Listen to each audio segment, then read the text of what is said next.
Bonjour, c'est Cryptoly, j'espère que vous allez bien aujourd'hui, et oui, parce que on a terminé le mois malheureusement de septembre un peu dans le rouge, même si on a eu un mois qui était très positif, on a ravalé quand même une grosse partie de la bougie précédente, on va regarder tout ça ensemble, vous allez voir qu'il y a énormément de positifs, mais aussi un petit peu de négatifs, mais que la baisse de Bitcoin nous montre pas mal de choses, notamment par rapport aux altcoins et par rapport à ce qui va se passer au niveau de BTC. Encore une fois, vous allez voir qu'on est dans une zone qu'on avait anticipée et qui pourrait être vraiment très intéressante si elle est maintenue. On va voir tout ça ensemble tout de suite. Pour ceux qui ne me connaissent pas, je suis Cryptolyse, entrepreneur et investisseur crypto, et on va commencer par parler des news crypto. Et quoi de mieux pour commencer que les scams qui utilisent encore des meme coins qui trendent, et il faut faire vraiment très attention. En crypto, et dans le général en investissement, il y a énormément de scams, et surtout faites bien attention, que ce soit sur Discord, sur WhatsApp, sur Telegram, peu importe, mon équipe et moi-même, personne ne vous contactera en privé. Si c'est le cas, c'est que vous faites scam à 99,9%, même à 100%, hein, pour c'est tout. On ne vous contacte pas en privé, faites bien attention. Et c'est le même principe, si on vous contacte en privé pour quelque chose qui vous paraît trop bien, c'est qu'il y a quelque chose qui ne va pas, encore une fois. Faites vraiment très attention. Ne soyez pas greedy, les scammers utilisent tout simplement la grille de votre cupidité pour essayer de vous attirer, donc faites vraiment attention. Et justement, les meme coins sont bien une représentation. Qui va vers les meme coins? Les personnes qui sont très cupides, qui veulent avoir uniquement de la performance, et donc forcément vont aller sur les meme coins et risquent de se faire avoir, encore une fois. Faites toujours très attention, et d'autant plus, si vous rejoignez ma communauté, il y a beaucoup de scammers autour en ce moment qui contactent directement les personnes qui rejoignent le Discord, donc faites vraiment, vraiment très attention. Encore une fois, personne ne vous contactera en direct, et c'est vraiment important de le comprendre. On va continuer dans les nouvelles avec notamment l'opérateur des distributeurs de Bitcoin et de crypto en général en Angleterre qui a été accusé, enfin qui a plaidé coupable sur notamment les charges de fraude et de blanchiment d'argent. En l'occurrence, c'est pas lui qui est en tort, principalement c'est qu'il ne s'est pas conformé aux différentes réglementations en vigueur et notamment assurer que derrière il n'y avait pas de problématique de blanchiment d'argent. Donc il a mis à disposition quelque chose qui n'était pas réglementé et qui ne rentrait pas dans la norme, et donc forcément derrière s'est fait accuser de blanchiment d'argent parce que certainement il y en a eu. Et encore une fois, il faut bien faire attention, et ça fait partie de la réglementation, et ça c'est pas lié qu'à la crypto, c'est quelque chose qui est lié d'ordre général à tout ce qui touche notamment le point de vue monétaire, et c'est pour ça qu'il faut faire toujours très très attention, et c'est une des problématiques que l'on rencontre aussi beaucoup dans le domaine de la crypto. Pourquoi? Parce que tout simplement, quand vous rentrez dans un domaine qui est très complexe, qui est monopolisé principalement par la banque, les banques sont des institutions qui ont des centaines d'années, des milliers d'années d'existence, et qui ont eu le temps de se conformer à une réglementation qui s'est complexifiée au fur et à mesure. Et maintenant, on est dans un cadre qui est excessivement complexe, dans lequel la notion de compliance, c'est-à-dire le fait de rentrer dans la réglementation et dans la régulation, c'est devenu un métier, et c'est devenu une des sources principales de dépenses des banques. À ce moment-là, comment l'innovation dans un cadre tellement structuré, aussi structuré, peut se faire? C'est la problématique qu'on a notamment en Europe, et c'est la problématique qu'on essaie de ne pas avoir aux USA par rapport à tout ça. Plus on a une réglementation qui est forte, plus l'innovation est compliquée parce que ça coûte très cher de rentrer dans la partie compliance, et c'est pour ça qu'il y en a qui font le choix, comme par exemple Binance et CZ, de ne pas rentrer totalement dans la compliance tout de suite, en tout cas. Sauf que à force de jouer sur la bordure, il y a des dérapages, et c'est ce qui s'est passé notamment avec CZ, dans lequel ça a coûté à peu près 4,5 milliards de dollars d'amende, 4 mois de prison pour le CEO, et ça aurait pu être bien pire, et oui, parce que justement, on aurait pu aller sur 20 ans de prison. Encore une fois, il ne faut pas oublier de ce côté-là, et c'est pour ça que la réglementation est compliquée, mais en même temps positive, est obligatoire aussi, pour éviter ce qu'on a vu au début, c'est-à-dire les scams, d'accord? Les deux sont liés, c'est l'idée, c'est d'essayer de trouver un équilibre entre les deux, c'est toujours ce qui est compliqué, arriver à trouver un équilibre sans avoir de trous dans la raquette. Alors, on va parler un petit peu de l'arrivée des retails, principalement sur Bitcoin, et le fait qu'on a eu une accélération sur Mars, qu'on a eu ici une envolée du nombre de retails, donc de nouveaux arrivants sur BTC, mais on voit très bien que ça s'est chuté, et c'est quelque chose qui revient systématiquement, et ce qui est intéressant de voir, c'est que ce type de hausse, on les voit aussi généralement ici, par exemple, avant les hyper-accélérations que l'on peut connaître, pareil ici, c'est quelque chose qui est symptomatique aussi d'une hyper-accélération potentielle et donc d'un bull run. Et on a vraiment une grosse accélération dans les bull runs, l'accélération allant sur des niveaux qui sont bien supérieurs à ceux dans lesquels on était, et c'est pour ça que c'est important de le préciser. Il y a quelque chose qui donne aussi le ton, c'est l'application Coinbase. Et oui, l'application Coinbase, quand on est en bull market, est numéro 1 des téléchargements, alors que là, on est 438. Comprenez bien qu'on est très très loin, et pour moi, quand on commencera à rentrer dans le top 100 des applications, là, on pourra se dire qu'on aura vraiment du retail qui rentre massivement, et top 50, c'est là où ça commence à s'accélérer vraiment, et c'est un des indicateurs pour se dire à un moment donné que c'est intéressant de sortir. Encore une fois, nous sommes entre nous, ne l'oubliez pas, il n'y a pas de retour du retail, nous sommes vraiment entre nous, et il va falloir encore un tout petit peu de temps, même si on est certain que octobre va être un très bon mois. Ça n'empêche que octobre, ce n'est pas les 30 jours qui doivent être très bons, il suffit de très peu de jours pour effacer un mois qui est très moyen. Donc encore une fois, on n'oublie pas que ce n'est pas parce qu'on peut avoir un début d'octobre qui est un peu compliqué que ce sera le cas sur tout le mois d'octobre. Donc on prend un maximum de recul. On en avait parlé notamment dans la masterclass, on en a parlé dans toutes les vidéos de la semaine dernière. Et oui, on ira le voir dans l'analyse technique dans quelques instants. En attendant, on parle d'octobre. Octobre, on rappelle que c'est un mois qui est important pour Celestia. On a 1 milliard de dollars en tokens qui vont être libérés. 1 milliard, d'accord? C'est énorme, donc on fait très attention, notamment à la valorisation des TIA, c'est-à-dire la crypto de Celestia, mais il n'y a pas que Celestia, il y a tout un pléthore de blockchains qui vont libérer énormément de crypto, et ça, il va falloir faire attention, plus on va se diriger sur octobre-novembre, plus on aura des libérations, et ça, c'est les effets, tout simplement, de 2023, octobre-novembre 2023, et donc forcément, ça fait très mal. On va passer un petit peu sur la macroéconomie, dans lequel nous avons notre ami Jérôme Powell qui a fait son discours hier. Encore une fois, la Fed qui n'est pas pressée pour couper les taux. Il n'y a pas d'urgence, c'est principalement ce qui est sorti.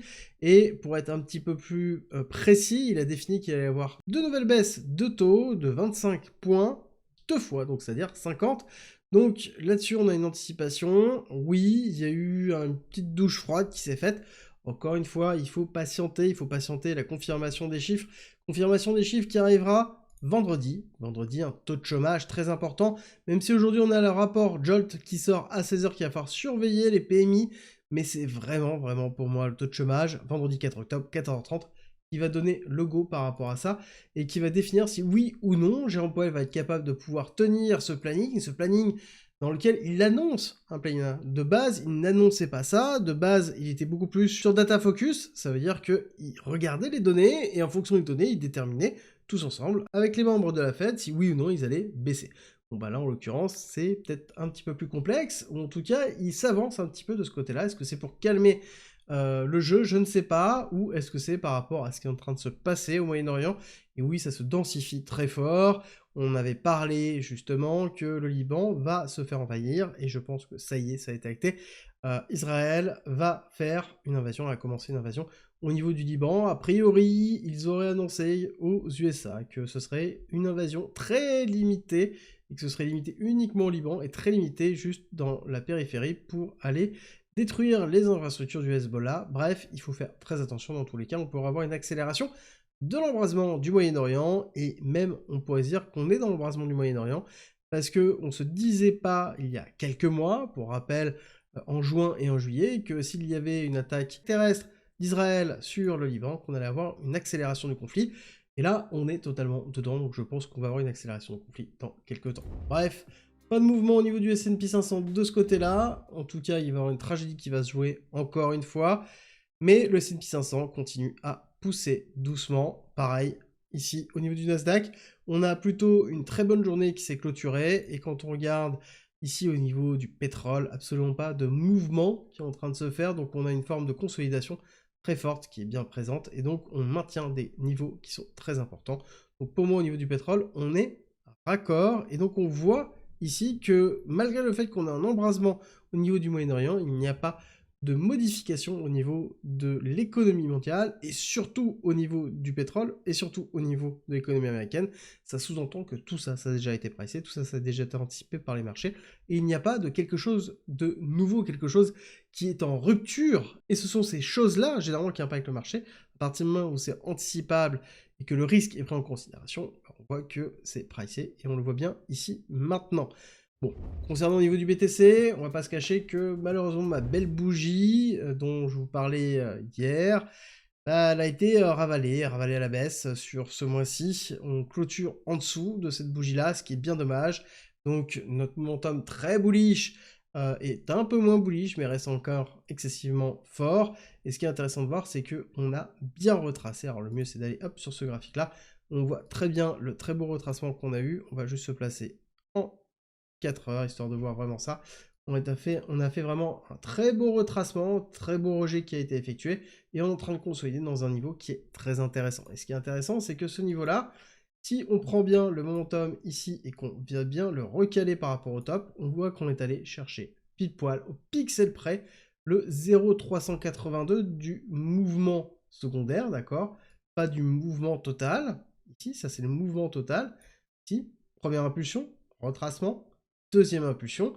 Mouvement total est bien présent ici dans les 61 000, mais on voit qu'on s'est arrêté pile poil sur ce mouvement-là. Si on maintient ce mouvement-là et qu'on maintient le 0,5 à 62 000, ça sous-entend que ce bas-là va être vraiment très fort, il va être protégé. Si jamais on a quelque chose qui est comme ça avec une rupture ou qui descend un petit peu plus bas ici et qui nous fait une rupture pour aller chercher 65 000, ça va être très positif, ça veut dire que ici on sera certainement protégé. Et donc là on aura vraiment de la force pour aller chercher cette zone-là, d'accord? Ça, cette baisse, comme je vous l'ai dit à plusieurs reprises, elle était anticipable, elle était surtout très positive, d'accord? 382, 0,5. Ici, c'est la zone à retenir de ce mouvement-là. Si on maintient ça, ça veut dire vraiment qu'on est dans une impulsion très forte qui va arriver.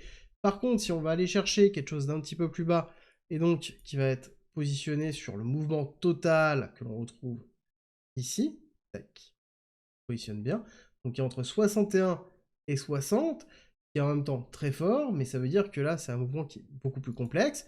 C'est-à-dire que là, on a une impulsion, un gros retracement pour restructurer et repartir à la hausse, d'accord? Donc là, beaucoup plus de force qui va s'effectuer, et dans lequel certainement on ira chasser les tops. Ici, on n'ira pas juste sur l'oblique, on ira casser et chasser la liquidité au-dessus, et certainement marquer le début du bull run. Donc là, pour moi, on a vraiment les éléments qui sont très clés, et si jamais on traverse, bon bah si on traverse, ça veut dire qu'on va ici dans la zone qu'on avait notée, qui est la zone de rachat, certainement, de ce côté-là. Donc là, on a vraiment quelque chose qui est plutôt clean, d'un point de vue purement technique, et c'est tout à fait normal d'avoir cette phase de retracement. On en a parlé à plusieurs reprises, hein. Je vous ai dit que c'était exactement comme ce qui s'était passé ici. On va chercher l'oblique, on retrace, on respire. D'ailleurs, je n'ai pas vérifié, ça va être intéressant. Est-ce qu'on est en train d'aller rechercher quelque chose? J'ai envie de vous dire, c'est pareil. Ce mouvement d'accélération, on va retracer quoi? On va retracer le 382. Quelque chose qui est, encore une fois, logique par rapport à ce qu'on est en train de vivre. Donc, il n'y a rien d'anormal. Donc, normalement, on devrait aller chercher soit les 0,5, soit repartir tout de suite, ici, dans une phase d'accélération. Pareil, on peut se demander, ici, on n'a pas fait de retest. Non, on n'a pas fait de retest. Là, par contre, on va faire un retest. Voilà, on a quand même un beau retracement, encore une fois. Et donc, c'est quelque chose qu'on a déjà vécu. Et c'est en même temps normal d'avoir ces phases de respiration, dans ces phases d'accélération. On est obligé de structurer. La grande question que l'on est en train de se poser la question, c'est est-ce qu'on n'est pas dans une baisse comme ça, avec une petite réaction ici, pour avoir une deuxième baisse? Dans tous les cas, on aura la réponse dans quelques heures, / quelques jours maximum, avec une déferlante, et notamment des grosses bougies. Donc les zones 380,05 et les 61,60 casseront, d'accord? Si on est à ce volume-là et ce momentum-là, ces zones casseront, et on ira rechercher potentiellement le gap CME, donc on fait attention, on surveille ces parties-là, il peut y avoir des belles opportunités. Oui, et il y a quelque chose qui quand même me pose quand même pas mal de questions, c'est-à-dire qu'on a fait une chute qui est bien présente quand on regarde du top à là où on a fait 5%, d'accord? Quand on regarde Ethereum, j'ai envie de vous dire, on n'a pas fait une si grosse chute. Ethereum, on a fait donc 1,84 et au top 3,16. Et donc ça veut dire principalement que on est dans quelque chose qui réagit plutôt positivement. Et c'est le cas pas que pour Ethereum, c'est pour le cas même certaines cryptos, certains altcoins ont poussé malgré Ethereum. Ça c'est très très positif, ça veut dire qu'on a quelque chose un petit peu différent. Et ça se voit aussi au niveau de la dominance dans lequel on voit une baisse de la dominance. Baisse de la dominance de Bitcoin, ça veut dire que Bitcoin chute plus rapidement que ses alts. Ça c'est important, c'est très très important. Ça veut dire que c'est un mouvement qui est purement BTC. Et là, on peut se poser la question, est-ce que c'est pas une structuration haussière qui est en train de se faire au niveau de BTC pour aller chercher plus haut? Et c'est ce qui va dans le sens, justement, de l'analyse que je vous ai donnée il y a quelques instants. Pour aller un petit peu plus loin, on valide bien qu'on a bien une petite, avant toute petite augmentation au niveau du top trader qui a lieu. On a une augmentation ici du funding rate, une augmentation ici de l'open interest. Donc pour moi, on est plutôt stable. J'ai pas de discordance de ce côté-là. Donc on valide bien potentiellement une baisse encore de la dominance, une augmentation des altcoins et potentiellement une augmentation rapide de BTC pour aller chercher au moins la deuxième partie de l'oblique. Est-ce que c'est maintenant? Est-ce qu'on va chercher avant, plus bas? C'est la grande question qui va falloir se poser, mais en tout cas, ce sera peut-être la dernière opportunité qu'on aura pour saisir des très beaux prix, que ce soit sur des altcoins, que ce soit sur du BTC, encore une fois. Et donc, il va falloir assurer. Au niveau du momentum par rapport aux alts, encore une fois, on voit qu'on a quelque chose qui est plutôt clean, hein, parce qu'on a un BTC qui chute, mais on voit qu'on a toujours beaucoup d'altcoins qui sont en surperformance au-dessus, et on en a même certains qui surperforment totalement. C'est-à-dire que quand on regarde ici, là, à 0, ici, a surperformé BTC, parce que BTC est en train de chuter, à 0 a poussé, d'accord? Très très intéressant de voir ça. C'est pareil, on a vu aussi quelques-uns qui étaient en train de pousser, comme le Tao était en train de pousser, comme celui était en train de pousser, alors que BTC était en train de chuter. Certains suivaient BTC, mais certains autres étaient en train de pousser avec, à l'inverse de BTC.